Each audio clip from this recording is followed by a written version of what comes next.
Զինվորական ծառայության ժամկետը կրճատելու կառավարության որոշումը, իշխանություն ընդդիմություն բանավեճի առիթ։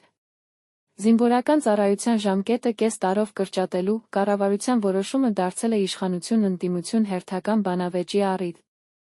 Իշխող ուժից պնդում են, թե փոփոխության նպատակը պրոֆեսիոնալ ծառայողների թիվը մեծացնելն ու բանակն ավելի գրավիչ դարձնելն է։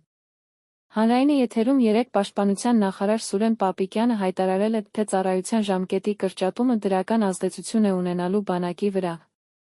Հերքել, թե այս քայլը իշխանության նախընտրական քարոզչության մաս է։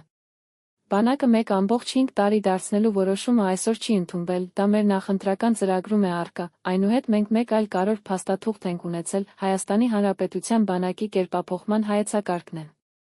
Որտեղ նույնպես արձանագրված է այս ամենը, իհարկե, դա պետք է տեղի ունենար մեր 5-ամյա ցիկլի ընթացքում, հիմա մենք մոտեցել ենք դրա փակման ավարտին, բնականաբար, պիտի կատարենք մեր կառավարության ծրագիրը խոստումը։ Դա վերածել այսօր նախընտրական քարոզարշավի, մենք նման մտադրություն, բնականաբար, չունենք, ասել է Պապիկյանը։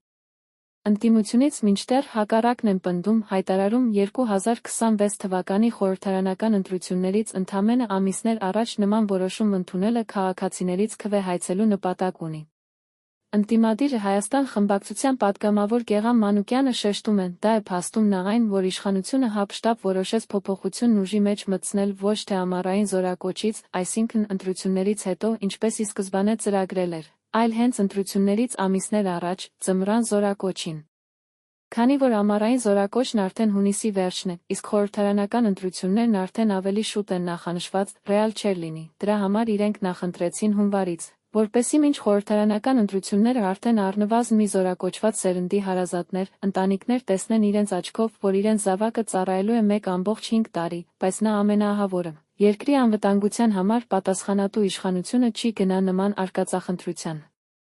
Եթե պատկերացնի, որ վաղն էլ է ինքը լինելու այդ ամենի պատասխանատուն, ասաց Մանուկյանը, ընդդիմադիր պատգամավորը պնդում է, թե իշխանությանն առանց լուրջ ուսումնասիրության է նման փոփոխության գնում։ Մանուկյանն այս եզրահանգմանն է եկել նախարարի հանրային ելույթներից։ Պետք է արձանագրել, որ զինված ուժերը իր կառուցվածքով ու ռեսուրսներով Հայաստանի Հանրապետության ամենամեծաթիվ ոլորտներից մեկն է, ու այստեղ ցանկացած արմատական փոփոխություն ենթադրում է լայնածավալ ուսումնասիրություններ, եղած իրավիճակի արտաճանաչում։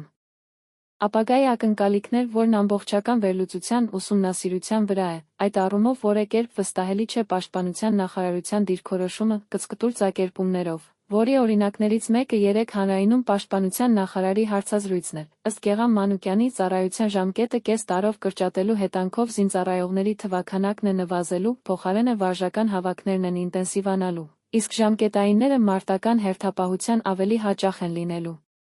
Առաջիկայում 3 զորակոչ հետո ունենալու ենք էական նվազում, առաջիկայում 25-օրյա վարժական հավաքների մասնակիցների թիվը շատ ավելի մեծանալու է, նա դառը իրողություն, հունվարին, եթե օրենքը մտնի ուժի մեջ, 1.5 տարով բանակ ճանապարհող զավակների, երիտասարդների ծնողները պետք է քաջ գիտակցեն, որ իրենց զավակները մարտական հերթապահությունում մնալու են շատ ավելի շատ, քան հիմա են մնում, որովհետև պետք է այդ բացը լրացվի, ասաց Գեղամ Մանուկյանը։ Պաշտպանության նախարարը հանրայինի եթերում երեկ փաստացի հերքում էր, թե բանակի թվակազմը կկրճատվի, Պապիկյանը հիմնավորում է, որ Պաշտպան հայրենյաց ծրագրով միայն 2 տարվա ընթացքում ժամկետային ավելի քան 4000 զինծառայողներ դարձել են պայմանագրային։ Նախաձեռնություն ունենք, որի արդյունքում նրանք կարող են պայմանագիրը դարձնել 7-10 տարով, այսինքն այս տղաների մի մասը իր պայմանագիրը փոխարինելու է 7-10 տարվա պայմանագրերով, սա դառնալու է մեր պրոֆեսիոնալ բանակի էական մասերից մեկը, ընդգծել է Պապիկյանը։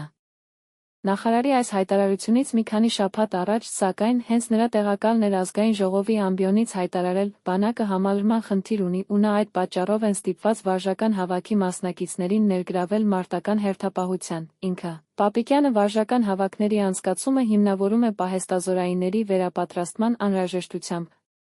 Որովհետև մենք ունենք դառը փորձ նույն 44-օրյա պատերազմից, երբ մարդիկ տարիներով վարժական հավաքներ չէին անցել։ Չէին տիրապետում պահեստազորի իրենց տարրական խնդիրներին, այսինքն երբ ժամանակը եկավ, որ նրանք պետք է որպես պահեստազոր զորակոչվեին բանակ ու խնդիր կատարեին, նրանք չգիտեին իրենց արժ դրված խնդիրները, վայրը, իրենց հրամանատարներին այլն։ Ռազմական կառույցի ղեկավարի այս հիմնավորումները, սակայն, չեն համոզել ընդդիմադիրներին։ Չնայած իշխանությունը հայտարարում է, որ ծառայության ժամկետի կրճատման օրինագիծն ուժի մեջ է մտնելու ձմեռային զորակոչից, օրինագիծը, սակայն, դեռ ազգային ժողով չի հասել։